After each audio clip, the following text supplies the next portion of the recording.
그러면은 이번에 지금 안전자산에 대해서 얘기를 되게 잘 해주셨는데 해지 자산에 대해서도 조금 이런 식으로 설명을 해주세요. 네, 제가 먼저 안전자산으로서 실물 금과 은을 얘기를 드렸고, 이제 해지 자산을 제가 아까 말씀을 드렸잖아요. 금융 시스템에 대한 해지 자산으로 제가 얘기를 드리고 싶은 건 암호화폐입니다. 이제 안전자산과 해지 자산을 굳이 제가 구분을 한 이유는, 이제 안전자산은 전통적으로 누구나가 인정하는 시스템에 대한 근원적인 안전자산 역할을 해왔던 상품들이기 때문에 금과 은을 얘기를 드렸던 거였고요. 해지 자산 같은 경우는 사실은 해지라고 할 수 있는 게 상대적인 가치이기 때문에 뭐라도 올 수 있는데, 지금 제가 얘기를 드리는 해지 자산은 금융 시스템에 대한 해지 자산을 얘기를 드리는 거잖아요. 그래서 그 금융 시스템에 대해서 종속되지 않은, 다시 말해서 독립적으로 움직이거나 금융 시스템이 최악의 경우 망하더라도 직접적으로 연동돼서 같이 망하지 않는 그런 자산이라는 의미로 구분을 하기 위해서 해지 자산이라는 표현을 한 거예요. 제가 아까 이제 암호화폐라고 말씀을 드렸죠. 이 암호화폐는 우리가 기축통화 달러를 기준으로 모든 각국의 통화들이 환율을 이루면서 움직이고 있고, 그 환율이 결국 그 나라에 외국 자본이 유출되고 유입되는 흐름을 나타낸다고 볼 수가 있고, 그 흐름에 따라서 그 나라의 자산 시장이 움직인다고 보시면 돼요. 그래서 결국에는 우리가 지금 보고 있는 현재 금융 시스템은 기축통화 달러를 기준으로 페어링돼서 움직이고 있다고 해도 사실 과언이 아니에요. 근데 제가 말씀드린 암호화폐는 기존의 금융 시스템과 시스템적으로 독립되어 있어요. 그래서 설사 달러가 초인플레이션에 의해서 휴지 쪼가리가 된다고 해도 이 암호화폐 시장은 독립적으로 구분된다는 거죠. 그런 의미로 암호화폐 시장을 이제 바라봐야 되는데요. 이 암호화폐 시장이 반드시 이 시스템이 망할 때 구조선 역할을 할 거다라고 이렇게 확정지어서 얘기를 하는 건 아니고요.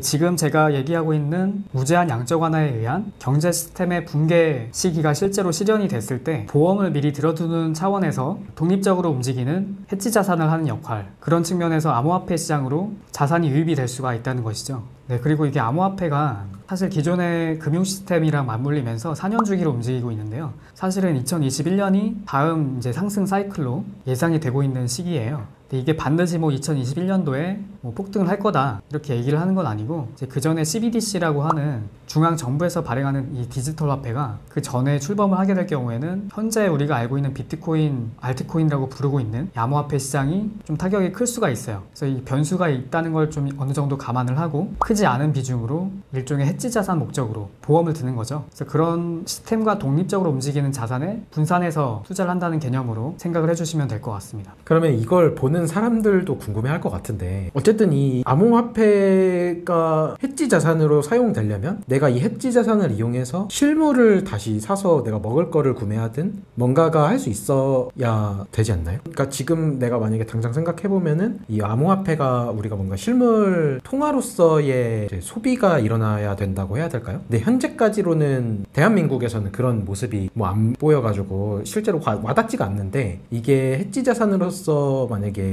미래가 된다면 그 역할을 어떻게 할 수 있을지 좀 얘기를 해주실 수 있을까요?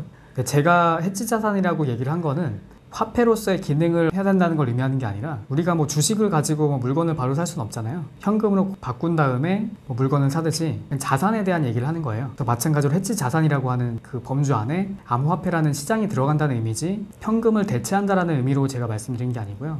이제 단지 지금의 시스템과 독립적으로 자산이 같이 무너지지 않을 수 있는 독립적인 시장이다 라는 그런 자산의 관점에서 얘기를 드린 거고, 이제 되게 좋은 질문을 해주신 게, 사실 사람들이 많이 헷갈리는 게 있어요. 그러니까 많이 혼동을 하게 되는 이유가, 이 암호화폐라는 이름 자체 때문에 이 암호화폐라는 게 화폐로서의 기능을 해야 되냐 마냐라는 그 논쟁으로 빠지기 쉽거든요. 근데 제가 확실히 언급을 드릴 수 있는 거는, 처음 이 암호화폐를 만든 사토시라는 인물이 됐던 어떤 단체가 됐던, 아직 밝혀지진 않았지만 최종 목적의 비트코인이 처음 나왔던 지향점은 화폐라고 이제 볼 수가 있지만, 그 과정은 사실 화폐가 되는 길이 아주 멀고 험하다고 저는 보고 있어요. 그래서 지금 관점에서 지금 우리 시대에 이 비트코인, 알트코인을 부를 수 있는 단어는 사실은 암호화폐가 아니라 암호자산이라고 부르는 게 더 맞는 표현이라고 생각을 해요. 그래서 일종의 주식도 어떻게 보면 금융자산이잖아요. 그 금융자산이 회사, 기업의 가치에 따라서 가치가 등락이 생길 수가 있듯이, 이 암호화폐라는 것도 지금의 시점에서 바라보는 비트코인, 알트코인들은 화폐로서 바라보는 게 아니라 하나의 자산으로서 가치가 등락을 보이는, 그래서 제가 해지 자산이라고 이제 표현을 하는 거죠. 그 이름 때문에 혼동을 하시지 말았으면 좋겠어요. 지금 시기의 암호화폐는 이제 앞으로 CBDC의 출원 여부에 따라서 이제 어떻게 길이 갈릴지는 가봐야지 알겠지만, 암호화폐가 아니라 암호자산이라고 불렀으면 좋겠어요.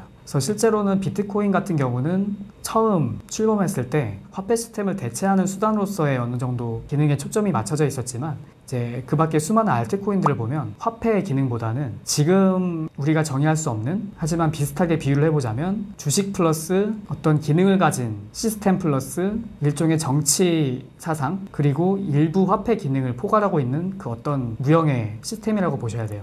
우리가 화폐로 바라보지 말고 하나의 자산 개념에 더 가깝다고 이제 볼 수 있는 이유가 이제 한 예시로서 설명을 드릴 수 있을 것 같아요. 솔브케어를 보시면 어떤 한 의료 시스템 안에서 의사와 환자 간에 블록체인 기반으로 수많은 의료 관계자랑 환자의 거래 간에서 발생하는 비효율을 제거하고 의료 데이터에 대한 그 복잡성과 상호작용을 상당히 효율화시키는 일종의 시스템 개념으로 바라봐야 돼요. 그 시스템 위에 가치가 같이 움직인다는 개념이죠. 그래서 그 일부 블록체인 기반의 제가 말한 암호 자산 시스템은 화폐 기능을 한다는 게 아니라 그 시스템의 가치가 우리가 부르는 암호 화폐 가격을 좌우하는 자산의 움직임에 더 가깝다고 봐야 된다는 것이죠. 그래서 비록 우리가 화폐라고 부르고 있기 때문에 시스템적인 블록체인 기반의 새로운 기능과 가치 교환 플랫폼을 너무 화폐적으로만 바라보는 이제 경향이 있어 왔던 거예요. 그래서 이 암호화폐 시장은 암호 자산의 개념으로서 반드시 뭐 현금으로 쓸 수 있냐 마냐 개념이 아니라 그 암호화폐라고 부르는 시스템이 갖고 있는 분야에 얼마나 큰 효용성을 가져다 주는가, 그리고 얼마나 많은 사람들이 그 암호화폐의 효용성을 보고 참여를 하게 되는가, 그거에 따라서 가치가 움직여지는, 그래서 그런 면에서는 주식과 어떻게 보면 유사하다고 볼 수가 있겠죠. 그래서 반드시 화폐 기능으로서 적용을 해야 되냐 마냐의 개념은 전체 암호화폐라고 부르는